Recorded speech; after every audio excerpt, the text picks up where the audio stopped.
What if I told you the legendary Honda NSX almost never became a legend? Not because it was bad, but because one man said it wasn't good enough. That man was Ayrton Senna, arguably the greatest Formula One driver in history. Here's the story. In 1989, Honda engineers spent months perfecting their most ambitious project ever. A mid-engine supercar built to take on Ferrari. All-aluminum chassis. Lightweight. Powerful. They called it the new sports car experimental. The NSX. They were confident. Proud. They gave the prototype to Senna to test. They expected praise. Instead, Senna said something that crushed them. He said, "I feel it's a little fragile." Fragile. One word. The engineers were shocked. The car was due to launch the following year.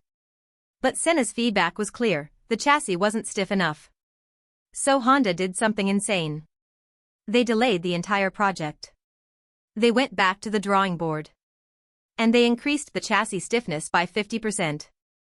50%. That's not a small tweak.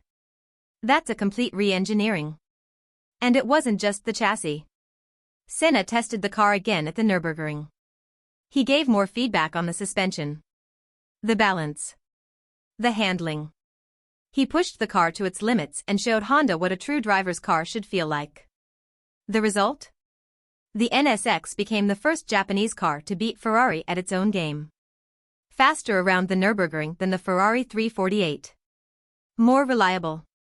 More affordable. And better to drive. People called it the East meets West supercar. The Japanese Ferrari. But really, it was Senna's car. Honda was so grateful, they gave Senna 3 NSXs of his own. He drove them regularly. He loved them. And here's the craziest part. If Senna hadn't said that one word, fragile, the NSX would have been good. Maybe even great. But it wouldn't have been a legend. Today, the NSX is remembered as one of the greatest supercars ever built.